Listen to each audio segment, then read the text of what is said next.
আসসালামু আলাইকুম প্রিয় ফলোয়ারবৃন্দ, আপনারা যে ট্রেনটি দেখতে পাচ্ছেন এটি হচ্ছে গিয়ে ঢাকা অভিমুখী 775 সিরাজগঞ্জ এক্সপ্রেস। সিরাজগঞ্জ এক্সপ্রেস মূলত জয়দেবপুর স্টেশন থেকে 9:45-এ ছেড়ে ঢাকার উদ্দেশ্যে যাত্রা করছিল, কিন্তু ভুল পয়েন্টের কারণে আপনার গিয়ে যে আমরা যে লাইনটির উপরে দাঁড়িয়ে আছি এই লাইন দিয়ে ঢাকা যাওয়ার কথা ছিল, কিন্তু এই লাইন দিয়ে ঢাকা না গিয়ে সে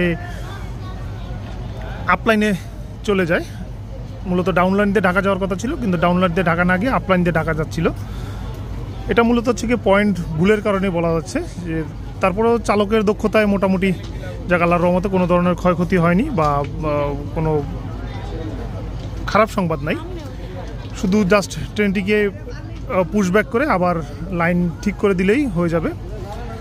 এ হচ্ছে গিয়ে আমাদের যে সিগন্যাল যে সিস্টেমটা সেটি হচ্ছে গিয়ে তারই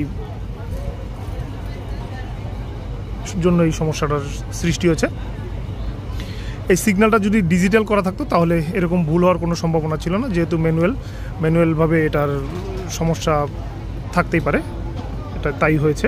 এটা মূলত একটা হচ্ছে গিয়ে ভুল বোঝাবুঝি এবং তথ্যগত যে বিষয় সেটার জন্যই এমনটা হয়েছে। যাওয়ার কথা ছিল সোজা লাইন দিয়ে, সেটি না গিয়ে পয়েন্ট ভুল হওয়ার কারণে মূলত অন্য লাইনে চলে যায় গাড়িটি। যাক, ধন্যবাদ জানিয়ে বিদায় নিচ্ছি। আল্লাহ হাফেজ।